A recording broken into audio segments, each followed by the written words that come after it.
पूरा जिला प्रशासन चौकसी बढ़ते हुए है।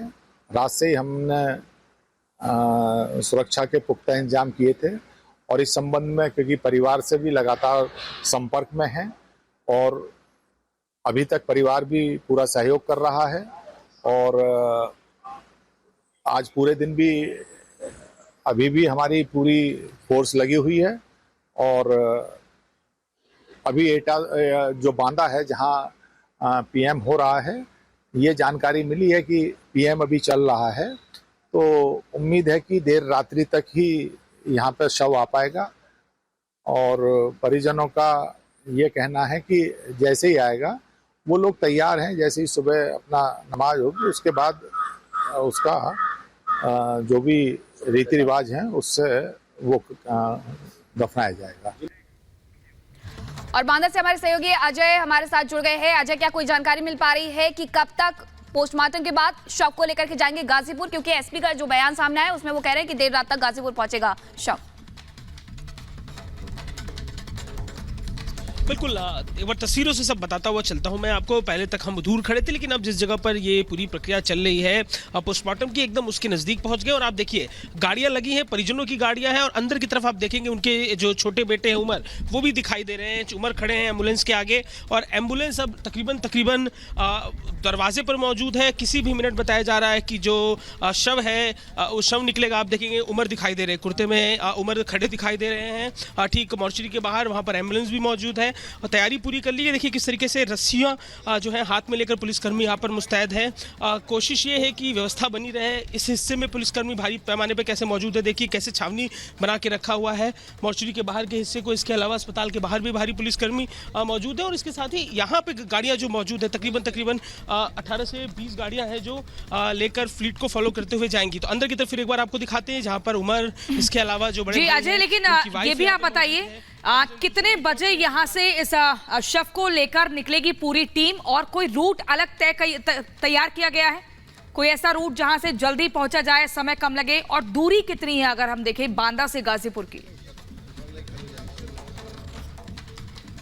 देखिए तकरीबन 450 किलोमीटर के ऊपर की दूरी तो तय ही करनी है। बांदा से निकलेंगे, बांदा से फतेहपुर होते हुए, फतेहपुर से प्रयागराज, भदोही, वाराणसी, फिर गाजीपुर। तस्वीर एक बार दिखाते हुए चल रही है कि उमर एकदम ठीक कैमरे के सामने दिखाई दे रहे हैं, फ़ोन पर बात करते हुए दिखाई दे रहे हैं। ये मुख्तार के छोटे बेटे हैं और लगातार पिछले दिनों में 2 दिन पहले भी इनसे हमने बात की थी, जब ये आए थे तबीयत बिगड़ने पर आए थे, अपने आरोप लगा रहे थे। आज भी इनकी मांग थी कि जो ये पोस्टमार्टम है इस संस्था के डॉक्टरों से कराया जाए, एम्स के डॉक्टरों से कराया जाए। पुलिसकर्मी हैं उनसे बात कर रहे हैं, आप देखेंगे। तो यहाँ पर लगातार परिजन जो है बाहर इंतजार कर रहे हैं कि किसी भी मिनट जो है जो शव है वो निकले और एम्बुलेंस जो है जो जिस पर शव जाएगा वो दरवाजे पे ही खड़ा है। परिवार के जो लोग हैं कुछ अंदर मौजूद हैं मॉर्चरी के, कुछ बाहर मौजूद हैं। आपसे कुछ देर में यहाँ से शव निकलेगा, जिसके बाद जो रूट है वो यहाँ से होता हुआ फतेहपुर, बांदा, फतेहपुर, इसके बाद आगे की तरफ प्रयागराज, भदोही, आगे अलग अलग हिस्से से होता हुआ देर रात। अभी के समय को अगर देख लिया जाए, सुबह जो हमें परिजनों ने जानकारी दी थी कि अगर आज शाम जो नमाज है, जुमे की नमाज है, आज शाम में जो रोजे की नमाज होगी उससे पहले अगर आ गए तो आज शाम को ही कर दिया जाएगा सुपुर्द खाक, वरना कल किया जाएगा। वो तैयारी थी और उसी तैयारी के अनुरूप अब जब बहुत देर हो गई, अब से कुछ देर में 1 से 1.5 घंटे में जो है रोजे का इफ्तार हो जाएगा। लेकिन अभी भी यहाँ से जो बांदा से शव निकला नहीं है, तो ऐसे में अब कल की तैयारी है, परिवार भी कल की तैयारी में लगा हुआ है। देर रात तक पार्थिव देह पहुंचेगा। देखिए सीएमओ की जो गाड़ी है निकलती हुई दिखाई दे रही है। मेडिकल टीमें तकरीबन 6 लोगों की मेडिकल टीम यहाँ पर पहुंची थी और जो सोर्सेज जानकारी दे रहे हैं कि प्राइमरली पोस्टमार्टम में कार्डियक अरेस्ट की पुष्टि हो गई है। कार्डियक अरेस्ट के चलते जो फिजिकली बॉडी पर जो इम्पैक्ट पड़ता है, जिस तरीके से ब्लड क्लॉट्स होते हैं, जिस तरीके से पंपिंग रुक जाती है, उन सब चीजों के इम्पैक्ट। अजय, क्या ये गाड़ियां निकल गई हैं यहाँ से? जो गाड़ियां आप तस्वीरों में दिखा रहे हैं उसके बारे में थोड़ा सा जानकारी दीजिए जल्दी कि क्या ये गाड़ियां निकल गई हैं गाजीपुर की तरफ? जी नहीं, ये सीएमओ है, लगातार अधिकारियों के आने जाने का सिलसिला जारी है। मैं फिर एक बार आपको दिखाता हूँ। बिल्कुल, जो अधिकारी है उनके आने जाने का सिलसिला यहाँ पर अजय जारी है और फैमिली की तरफ से यही कहा गया था कि अगर इफ्तार के बाद शव पहुंचता है तो सुपुर्दे खाक नहीं किया जाएगा और यही जानकारी हमारे सहयोगी अजय भी दे रहे हैं कि सुपुर्दे खाक की जो प्रक्रिया है वो कल की जाएगी। अंतिम जो संस्कार होते हैं वो कल किए जाएंगे। अब आपको बताते हैं कि मुख्तार की मौत के बाद जहाँ कुछ लोग ऐसे हैं जो साजिश का एंगल खंगाल रहे हैं, तो वहीं दूसरी तरफ वो लोग भी है जिन्हें मुख्तार के द्वारा नुकसान पहुंचाया गया था और वो इस पर जश्न मना रहे हैं। इस रिपोर्ट में देखिए।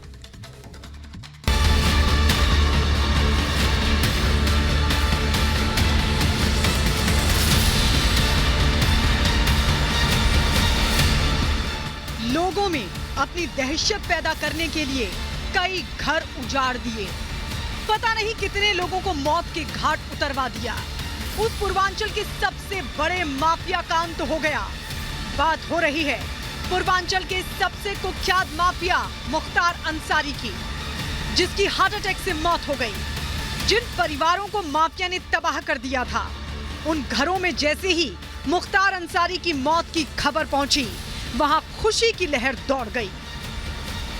वाराणसी में माफिया की मौत पर बीजेपी के पूर्व विधायक दिवंगत कृष्णानंद राय के घर जश्न मनाया गया।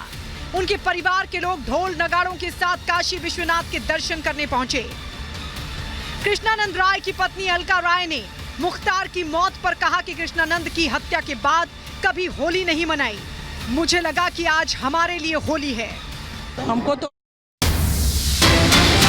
और इसी बीच बड़ी खबर आपको बता दें, लखनऊ में अनुराग ठाकुर का बयान, यूपी से बाहुबलियों का सफाया किया जा रहा है। ये बड़ी खबर आपको बता रहे हैं केंद्रीय मंत्री अनुराग ठाकुर का बड़ा बयान। उनका कहना है कि यूपी से बाहुबलियों का सफाया किया जा रहा है। जाल बिछ रहा है, वंदे भारत जैसी ट्रेनें चल रही हैं, करोड़ों रुपए के निवेश के साथ साथ लाखों लोगों को रोजगार के अवसर उत्पन्न हो रहे हैं।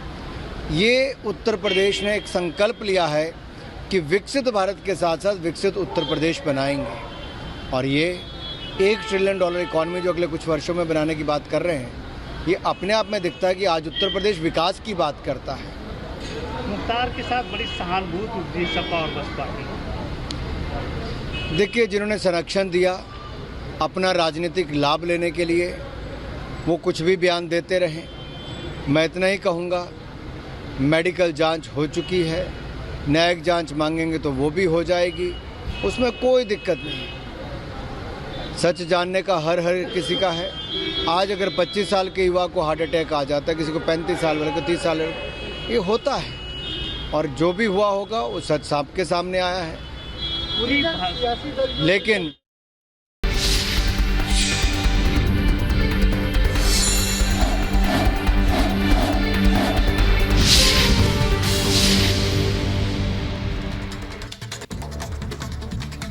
आज हिमाचल प्रदेश के मंडी लोकसभा में कंगना रनौत ने रोड शो किया, विपक्ष पर जमकर निशाना साधा और जबरदस्त तरीके से हुंकार भरते हुए जय श्री राम का नारा भी लगाया। लेकिन इसी बीच कंगना रनौत ने रिपब्लिक भारत से एक्सक्लूसिव बातचीत भी की, वो आपको सुनवाते हैं। इस वक्त सबकी ज़बान पर राजनीति में एक ही नाम है, वो है कंगना रनौत, जो कि इस वक्त मेरे साथ है। मैं उनसे बात करती हूँ। कंगना जी, स्ट्रगल हमेशा आपके साथ रहा है, अब राजनीति में नया चैलेंज आ रहा है सामने, फिर एक कंट्रोवर्सी भी साथ में जुड़ गई। देखिए, संघर्ष तो जिंदगी में हमेशा, अगर आप आगे बढ़ेंगे और कुछ अच्छा करना चाहेंगे तो ज़रूरी ये वाकई है कि आपको जो है कुछ शक्तियाँ आपको अपोज करेंगी, तो हम पूरी तरह से लड़ेंगे उन शक्तियों में। कंट्रोवर्सी का क्या है, कुछ लोगों की सोच है, वो हम उस सोच को ज़्यादा तवज्जो ना देते हुए आगे बढ़ेंगे। आपके सामने जो अभी चुनाव मैदान में, पहले कहा प्रतिभा सिंह ने चुनाव नहीं लड़ेंगे, अब कहा जा रहा है चुनाव लड़ेंगे, कितना बड़ा चैलेंज है आपके लिए, और जीतती हैं तो कितना मार्जिन हो सकता है जीतने का आपके, क्योंकि यहाँ लाख से नीचे कोई बात नहीं कर रहा है वोट। देखिए, प्रतिभा जी एक तो वो बहुत ही वेटरन लीडर हैं और हमारे बहुत ही माननीय रहे हुए हैं। जो मुख्यमंत्री, उनकी वो पत्नी हैं, तो हमारे परिवार से बड़े अच्छे उनके संबंध रहे हैं, हमेशा ही बहुत अच्छे रहे हैं। और हम छोटे छोटे थे तो उनको देखते आए हैं, अब हमारे भी बाल सफ़ेद हो रहे हैं, तो मुझे लगता है कि उनको भी अब, जैसा वो कह रही थी कि एज फैक्टर से करके उनको थकान काफ़ी होती है, तो मुझे लगता है वो एक अच्छा आइडिया है। अब उनको कुछ यंग, जैसे भाजपा नए नए फेसेस को ला रही है, उस तरह से नए फेसेस आने चाहिए। लेकिन अगर वो भी लड़ती हैं तो कोई बात नहीं, हम पूरी तरीके से तैयार है। लेकिन मुझे लग रहा है कि कहीं उनके साथ में शायद कोई जबरदस्ती हो रही है, कभी हाँ करती हैं कभी ना करती हैं। तो आई होप अगर वो आए तो पूरे दिल से आए, हाँ ना करते हुए ना आए, क्योंकि अगर टक्कर मुकाबले की हो तभी मजा आता है। जय श्री राम का वीडियो बड़ा वायरल हो रहा है आपका, राम मंदिर का, एक बार बोल दीजिए। अरे जय श्री राम तो आप हमसे सारे दिन बोले, जय श्री राम। Thank you.